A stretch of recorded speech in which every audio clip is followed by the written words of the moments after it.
Our daily, I don't mean to do it daily, but it turns out to be more or less daily. Our grand bargain update, or you want to call it the austerity bomb update, the fiscal cliff update, whatever. Everybody's got their own branding mechanism for this.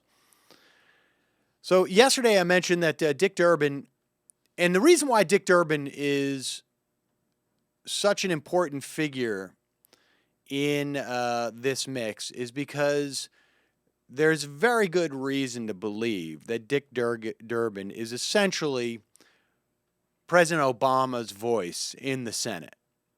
And we saw Dick Durbin sign on to parts of Simpson Bowles, I think it was, at the time, which was an 18-person commission attempting to ratify recommendations. They needed 14 votes. They didn't get them. I don't know if Durbin voted for it or not.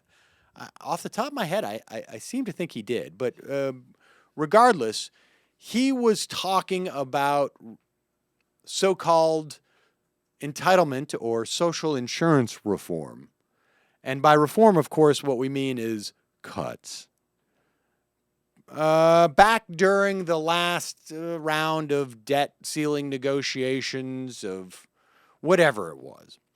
And he is now singing, or at least talking, a different tune. Social Security, he is saying, should be off the table. And apparently updated later yesterday, Durbin met with Senate Democrats. He clarified his positions on Social Security and on Medicare and Medicaid. And supposedly what he said is, what I'm talking about now is the immediate. What takes us to the end of the year to avoid the fiscal cliff, he said, adding that Medicare and Medicaid should not be part of those talks. But, he said, when you're talking about long-term deficit reduction, $4 trillion worth, entitlement reform needs to be a part of it. So at the very least, he's punting on Medicare and Medicaid. Social Security too? No. Social Security you take off the table and put in a separate commission.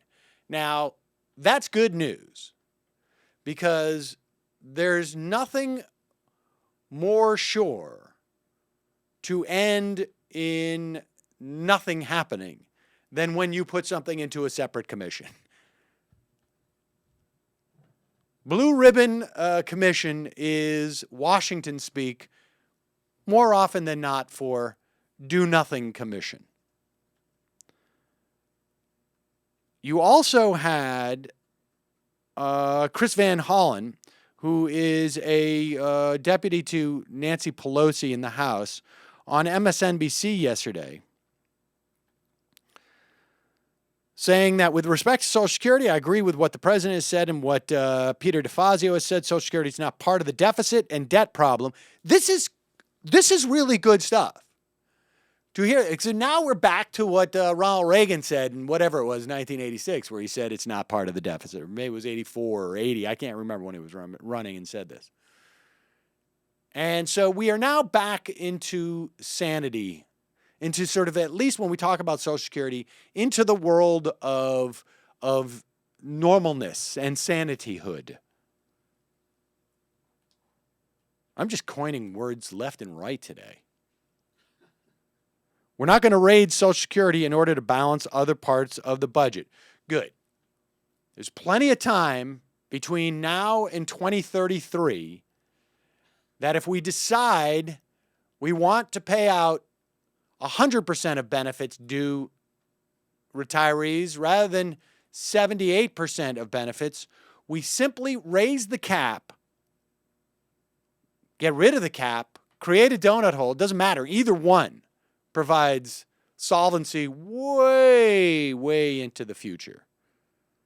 I mean, I'm talking 75-year horizon to the point where, at that point, half of New York will be permanently underwater. And we will take how much income Social Security is, the tax is, or income is subject to Social Security tax from where it's traditionally been, 90%, to where it is now to 81%, back up to 90%.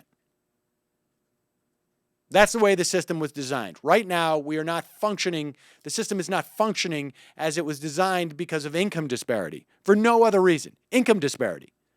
They already did the rejiggering. They already knew there was going to be baby boomers. They already knew what the ratio of workers to retirees was. All that was known and knowable 25 years ago. 25 years ago?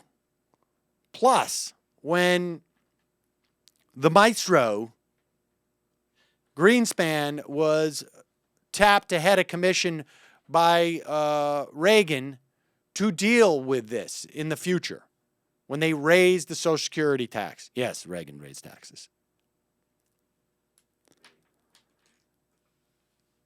Van Hollen also rejected cutting Medicare benefits. So what we're seeing at least is, and take it with a grain of salt, we cannot stop pushing on this front. We're seeing Democrats talk about different fixes from Medicare which don't necessarily affect benefits. I can tell you one big one right off the top, $250 billion a year in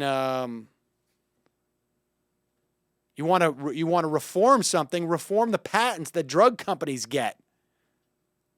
The rent seeking that these pharmaceutical companies are getting by decree of the government that they keep prices artificially inflated for drugs. You want to close, you want to allow Medicare to negotiate in volume with drug companies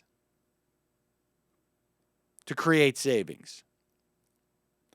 There's a whole raft of reforms that need to take place that not only have the benefit of cutting Medicare expenditures, but also have the benefit of driving prices down even in the private sector on the cost of medical care. And understand, you hear Democrats talk about we're not going to allow for Social Security privatization. We're not going to allow for privatization of Medicare. When you talk about raising the retirement age, or when you talk about raising the eligibility age for Medicare, that is privatization.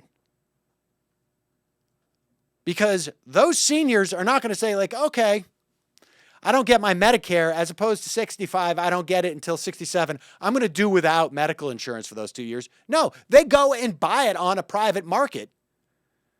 Now, after 2014, they'll be able to do that, but it will increase the prices that everybody pays because they're going to affect the risk pool. So it's just another way of saying privatization. If you raise the retirement age in which people are eligible for Social Security, you're privatizing people's retirement if they want to retire at 65 or 67 for someone like me. That's just another way to say privatization.